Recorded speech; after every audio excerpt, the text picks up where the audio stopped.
bisa memberikan Baik. tips atau dari mana harus mulai Ya, dan bagaimana nih supaya terus berkembang nanti. ya. Budaya satu company atau satu organisasi itu biasanya adalah merupakan terlahir dari core value-nya.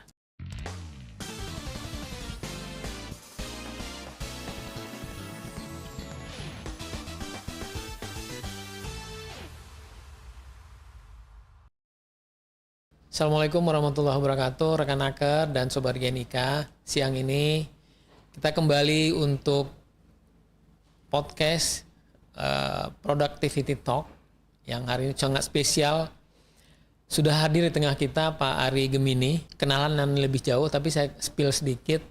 Pak Ari salah satu direktur yang mengelola Kopi Kenangan yang mungkin saat ini sudah sering kita minum. Nanti kita dengar gimana prakteknya dalam mengembangkan budaya di perusahaan-perusahaan yang Pak Ari pernah singgah gitu ya. Karena Pak Ari ini sudah singgah di banyak tempat dan cukup banyak pengalamannya. Sangat beruntung kita pada kesempatan siang hari ini bersama Pak Ari. Pak Ari, selamat siang Pak Ari. Senang nih Pak Ari bisa ada di sini. Sama-sama Pak Hatta. Boleh diceritakan sedikit Pak Ari perjalanannya sampai mampir di Kopi Kenangan. Oh baik, siap. Jadi begini Pak Hatta, Sobat Genika dan rekan Naker. Jadi kurang lebih saya situ sudah bekerja di bidang HR sekitar 25 tahun lebih. Ya, alhamdulillah. Nah, beberapa mungkin posisi-posisi yang sangat krusial kalau boleh dibilang yang pernah saya jalani yaitu adalah sebelum di Kopi Kenangan. Yang pertama itu mungkin di Danone ya. Di Danone saya waktu itu menjadi HR Director untuk Danone Biskuit di periode tahun 2004 sampai 2008. Kemudian saya masuk ke proses merger dan acquisition dengan Kraft Foods pada saat itu. Di mana boleh dibilang saya harus bersyukur karena saya lanjut dengan organisasi yang baru sebagai HR Director untuk Kraft Foods Indonesia. Nah, membangun bisnis FMCG di Kraft Foods selama kurang lebih 4 tahun. Di 2011 saya memutuskan untuk mengganti industri. Ya, jadi saya pindah sempat ke oil and gas waktu itu dengan Hess Indonesia. Cuman sebentar karena somehow Danone istilahnya meminta saya kembali. Kangen dia. Iya, kayaknya sepertinya gitu Pak. Nah, jadi di 2012 itu Danone menawarkan posisi saya sebagai Regional Learning Director and Development, Regional Learning Director and Development di Singapura, ya, based di Singapura, untuk menghandle area yang boleh dibilang cukup luas, yaitu Asia Pasifik dan Middle East. Ya, jadi cakupan saya waktu itu mulai dari Jepang di utara, Australia di selatan, sampai di barat itu Turki. Ya, jadi mengcover seluruh Asia Pasifik dan luar juga biasa. Middle East. Nah, saya di situ cukup lama, dari 2018 sampai 2018, ya, kurang lebih 6-7 tahun ya, menjalani role tersebut. Nah, disitulah mungkin banyak pengalaman di mana mungkin ini terkait dengan topik kita nanti Pak, yaitu tentang membangun budaya company secara umum dan juga yang mungkin kepada knowledge management. Dalam hal ini adalah bagaimana kita melakukan sharing knowledge di dalam satu organisasi. Nah, terlepas dari itu di 2018-19 saya kemudian sempat mampir ke Nestle, ya, Nestle Indonesia sebagai Head of Corporate HR-nya. Di situ saya kurang lebih 3 tahun dan waktu di pandemi pun saya juga di Nestle. Sebelum saya diminta sama Yam KFC waktu itu untuk balik ke Singapura. Di pas akhir-akhir pandemi, hanya sebentar ya, tapi di situ saya istilahnya masuk ke industri baru yaitu industri F&B, food and beverage. Yang mana kemudian menariknya adalah pada proses yang sama saya kemudian berkenalan dengan tim Kopi Kenangan, salah satu foundernya Pak Edward, dan akhirnya saya memutuskan untuk join dengan Kopi Kenangan di 2022 sampai sekarang. Posisi saya sekarang sebagai Chief People and Culture Officer untuk Kenangan Brand. Kenapa sampai memutuskan untuk join dengan Kopi Kenangan, Pak? Buat saya ini sebenarnya adalah satu apa ya, kopi kenangan yang pastinya adalah kebanggaan Indonesia. Iya. Ya, this is one of Indonesian pride kalau boleh saya bilang. Dan buat saya bisa membantu membangun satu company lokal yaitu Indonesia untuk menjadi apa namanya international company. I think it will become of my, I hope become one of my legacy lah. Waduh, Ya. luar biasa. Dan ini mungkin buat saya menariknya adalah kopi kenangan sendiri dibangun oleh anak-anak muda yang sangat kreatif. Dan saya masuk sebagai mungkin generasi yang sedikit lebih tua yang saya berusaha membantu juga bagaimana membangun culture yang istilahnya sangat membantu company seperti Kopi Kenangan untuk lebih growing ke depannya. Udah berapa Pak sekarang outletnya atau? Kita sekarang ini di Indonesia sendiri kurang lebih sudah 900 outlet ya. Insya Allah tahun ini pecah telur ya, lebih dari 1.000 di Indonesia. Luar biasa, iya. Di Malaysia sendiri kita sekarang sudah hampir touching 100 outlet.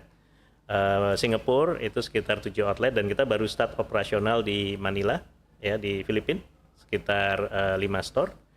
Insya Allah kalau nggak ada halangan, ada beberapa negara yang sudah masuk ke dalam pipeline kita untuk kita launch buka outlet pertama di negara-negara ini, yaitu Australia, Taiwan, dan juga India. Oh, luar biasa. Cukup membanggakan Pak. Saya lihat itu ada apa namanya, selain produk kopi, udah masuk ke produk-produk yang lain atau? Jadi kita ada kopi, non coffee ya. Jadi non coffee juga ada, kemudian juga food Pak.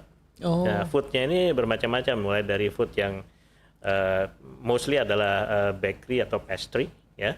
Tapi juga kita masuk ke food yang kita mencoba food seperti pasta, even nasi goreng gitu. Ada kita coba juga Pak. Jadi tergantung kita melihat dari bagaimana kita bisa memvariasi menu dan juga memberikan mungkin offering yang unik lah ke konsumen kita. Oke, nah bagaimana sampai bisa berkembang sedemikian itu? Dan kaitannya tadi dengan membangun budaya berbagi di pengetahuan, apakah ada kaitannya gimana?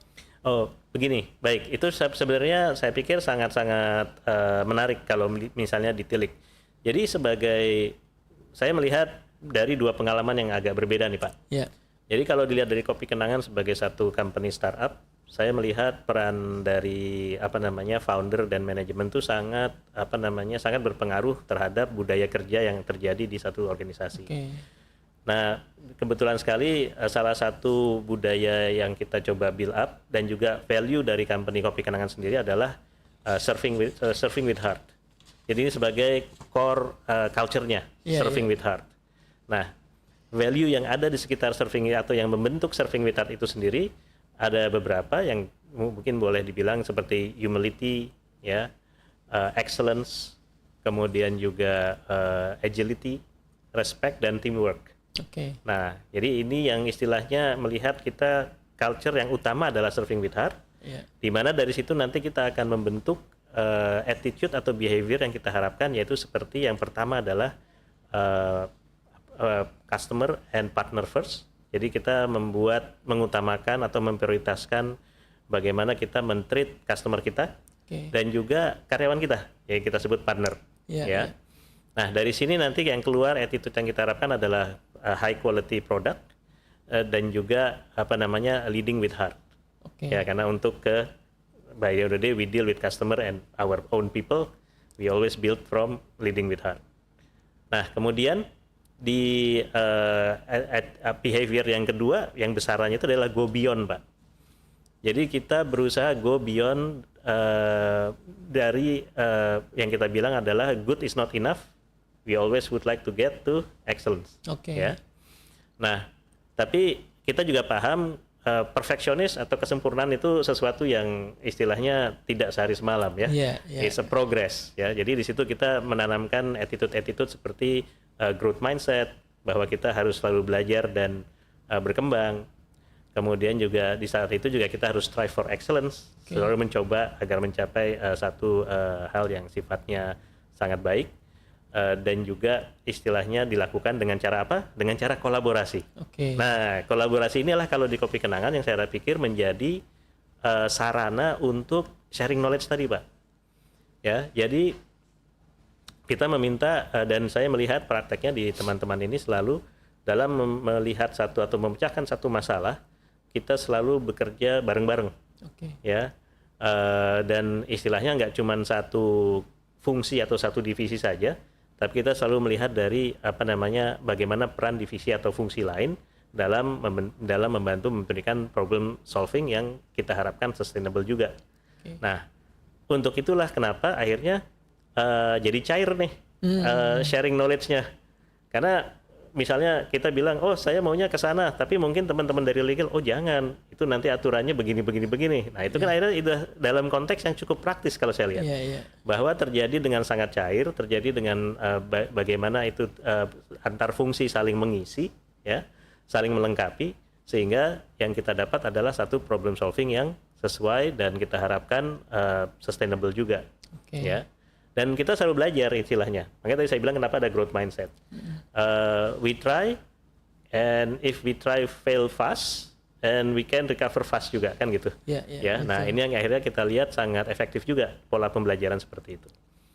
Nah jadi kalau dilihat dari Kenangan selama saya di sana 2-3 tahun ini, itu yang saya perhatikan.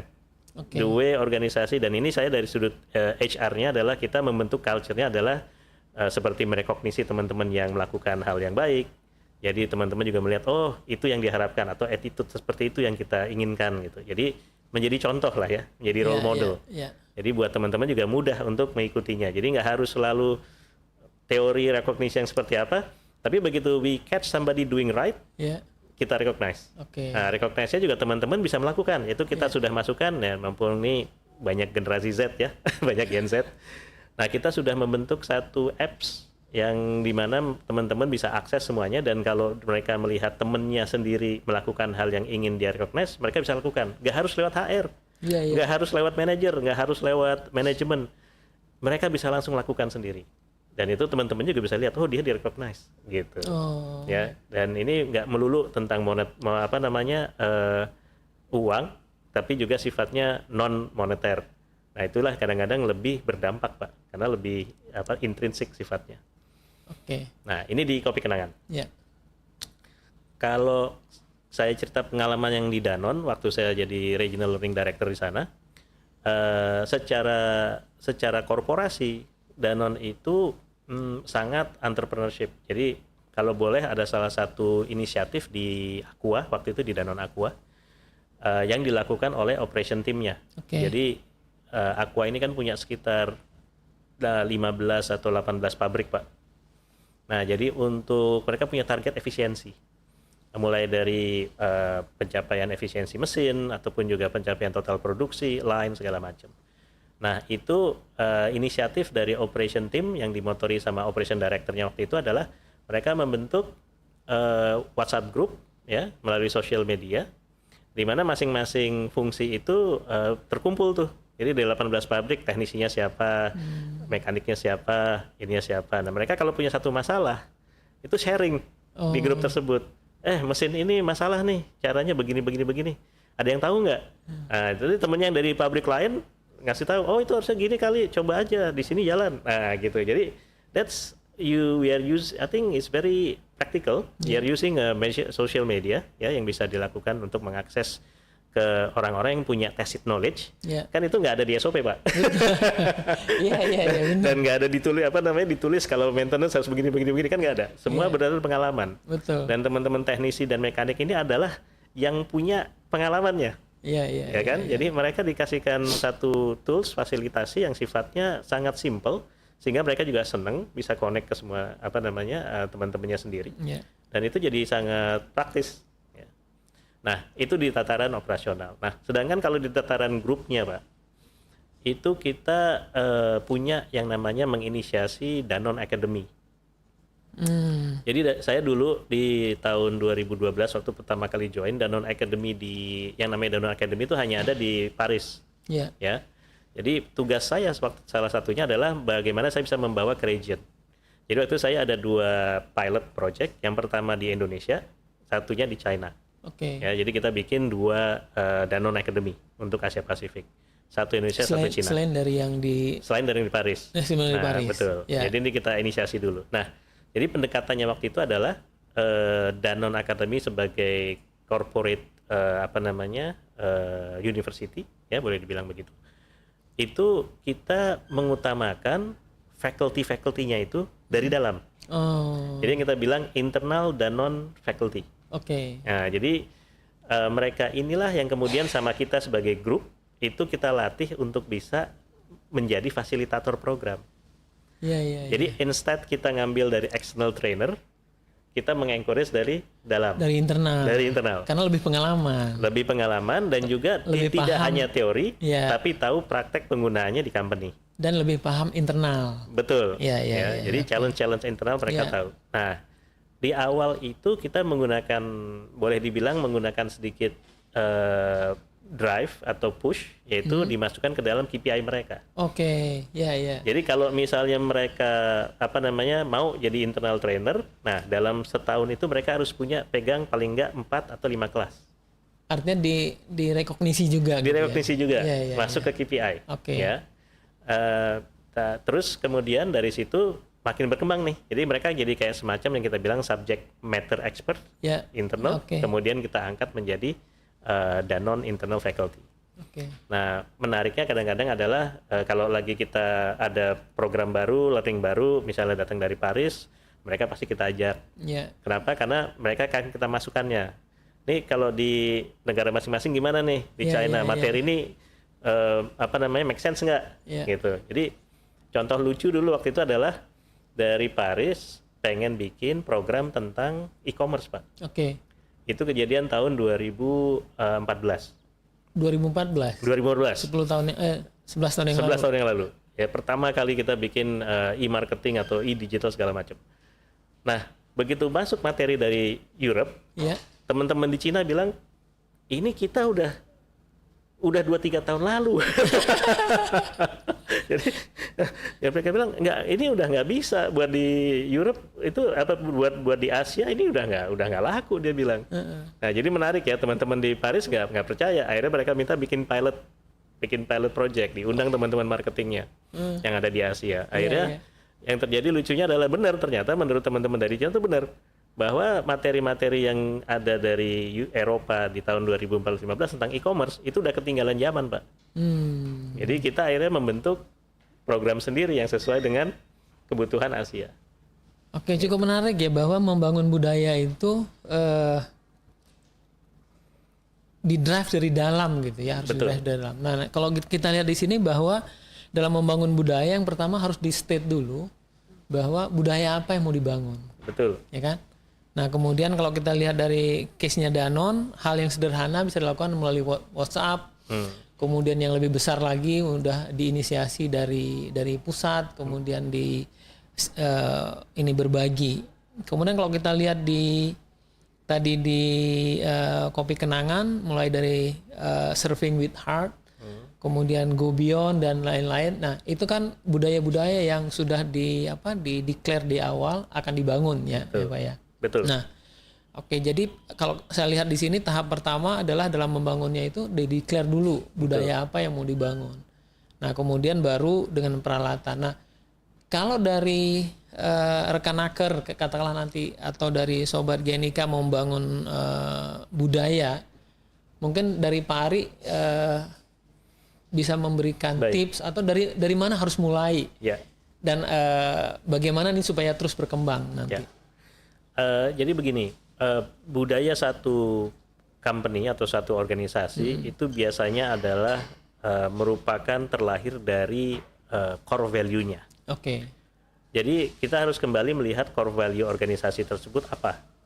Nah, memang menarik kalau dilihat kita bahas tentang budaya organisasi. Contohnya mungkin kalau saya ambil Danone lagi, Pak. Budaya organisasi Danone itu lebih kepada entrepreneurship, ya. Dan juga istilahnya empowerment, Pak. Ya, jadi 2 culture ini yang utama. Tapi yang menarik adalah itu adalah pengejawantahan dari core value mereka, yaitu hope. Oh, ya, apa itu, hope-nya Pak? ini adalah humanism, openness, proximity, dan enthusiasm. Nah, kenapa begitu? Itu yang menarik. Jadi apapun yang terjadi di dalam core value satu perusahaan itu pasti akan mengemuka nantinya sebagai budaya kerjanya. Iya. Ya, jadi apapun yang kita lihat semua berawal dari value ini. Nah, kalau tadi saya contoh ambil ke Kopi Kenangan kembali, serving with heart culture kita. Serving with heart culture kita yang didasari oleh value yang tadi mulai dari humility, excellence, agility, respect, dan teamwork. Nah, mengungkapkannya dari serving with heart tersebut adalah behavior yang dua behavior utama yaitu customer and partner first dan juga go beyond. Nah, jadi ke sana Pak. Jadi pertama adalah kembali kepada manajemen ataupun founder ataupun direksi atau BOD. Mereka mau men-set seperti apa culture-nya. Tapi yang pertama harus diidentifikasi adalah value-nya sebenarnya. Gitu Pak. Nah kalau kita lihat case-nya Danone itu kan pakai WhatsApp group ya. Atau apakah ada sistem atau yang perlu dibangun untuk mendukung dan betul. Jadi gini Pak, sebenarnya sharing knowledge ini kan masuk ke dalam ranah knowledge management ya, kayak dibilang. Nah, kadang-kadang kenapa itu masuk ke teman-teman di learning ya, di learning and development ya, terutama. Jadi rekan-aker sama sobat GNIK kan pasti punya tim learning atau tim development nih biasanya. Nah, kenapa biasanya lari ke sana? Karena justru biasanya di sinilah sentra ilmu atau sentra knowledge kan, yang kita ingin para karyawan kita, para orang yang juga baru masuk waktu onboarding itu sudah mulai paham bahwa company ini seperti ini kerjanya, kan gitu. Nah, jadi dari situ sebenarnya banyak metodenya. Contoh tadi Danone bikin Danone Academy.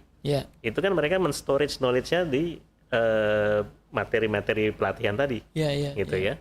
Nah, kalau di Kopi Kenangan sekarang kita lagi ada inisiatif untuk membuat yang namanya knowledge management repository, Pak. Nah, gimana wujudnya Pak? Jadi wujudnya itu nanti sifatnya kita taruh kayak di Google Doc yang kita bisa share ya. Tapi sudah kita kategorikan masing-masing. Mulai dari resepi, mulai kemudian juga SOP, kemudian juga misalnya peraturan-peraturan perusahaan yang harus teman-teman tahu segala macam. Jadi di mana semua itu bisa diakses oleh semua karyawan gitu. Even yang kayak contoh misalnya pelatihan business acumen, di mana mungkin saya masuk sebagai seorang accountant, tapi saya pengen tahu juga di store operation itu kayak apa sih, atau flow value chain saya seperti apa sih sebenarnya company. Nah itu ada semua. Betul. Nah ini kita lagi bangun Pak. Nah ini lagi bangun, harapannya adalah memudahkan teman-teman untuk mengakses knowledge yang dibutuhkan real time. Jadi bite size lah, seperti kayak pendekatan bite size learning. Gitu. Jadi pengetahuan tentang operation, HR harus tahu, kemudian finance harus tahu, apalagi marketing. Betul. Jadi memang cukup menarik Pak ya dalam mengembangkan budaya, dalam berbagi pengetahuan. Cukup menarik Pak Ari. Mungkin saya sebetulnya pengen banyak mau nanyain, tapi karena waktu kita sudah pada penghujung waktu nih, mungkin kita bisa buat untuk sesi berikutnya. Nah, sebelum penutup, kira-kira ada nggak pesan-pesan untuk rekan-aker sama sobat GNIK, Pak? Baik, kalau dari saya mungkin begini Pak, sharing knowledge ini suatu yang sifatnya boleh dibilang sangat crucial ya buat satu perusahaan. Seringkali kita melihat perusahaan banyak beroperasional dalam konteks silos. Nah, inilah yang seharusnya kita bisa coba break the silos dengan salah satu inisiatifnya adalah sharing the knowledge. Ya. Dan mungkin kalau boleh dilihat dari sudut pandang itu adalah juga akan meningkatkan performance dan kinerja perusahaan karena kita membuka pengetahuan yang dibutuhkan oleh seluruh karyawan itu seluas-luasnya. Nah, mungkin memang ada beberapa pendekatan bahwa fasilitasi itu tidak harus melulu dengan teknologi, tapi juga dengan mudah kadang-kadang menggunakan teknologi yang simpel kayak tadi contohnya WhatsApp. Tapi sudah ada intensi atau nawaitunya itu adalah niatnya untuk berbagi. Ya, jadi kembali sebenarnya ini adalah intrinsik sifatnya. Ya. Dan bagaimana kita sebagai pimpinan perusahaan mengencourage engagement seperti itu. Jadi tidak melulu, tadi saya sempat bilang waktu di awal pembentukan Danone internal faculty kita masukkan ke KPI, akhirnya masuk ke target segala macam, itu banyak ekstrinsiknya, ya kan? Yang bagus sebenarnya buat saya sebagai catatan bahwa sharing knowledge ini dimotivasi secara internal, dan kalau boleh dicontohkan dulu oleh para leadernya. Betul. Jadi leadernya juga cukup transparan dalam berkomunikasi atau sharing knowledge mereka, sharing pengalaman. Bisa juga di-encourage dari program mentorship misalnya. Jadi itu akan menginspirasi tim yang di bawah kita ini, junior-junior kita ini untuk juga saling sharing knowledge mereka gitu. Jadi tapi yang saya sarankan yang sangat powerful adalah kalau bisa dilakukan melalui pendekatan intrinsik rather than extrinsic. Itu aja kali catatan saya, Pak. Untuk memulai budaya berbagi, mulailah dari intrinsik ya. Kemudian kalau faktor-faktor untuk penghargaan dari luar itu lebih sifat untuk stimulus supaya lebih maju lagi. Terima kasih Pak Ari. Sama-sama Pak Atta. Atas waktunya rekan Aker, Sobat Genika. Cukup sekian dulu untuk podcast Productivity Talk pada hari ini. Mudah-mudahan ini juga bisa menginspirasi rekan Aker dan Sobat Genika untuk menerapkan budaya pengetahuan, budaya berbagi dalam rangka untuk meningkatkan produktivitas di tempat masing-masing. Terima kasih. Assalamualaikum warahmatullahi wabarakatuh. Salam produktivitas. Waalaikumsalam.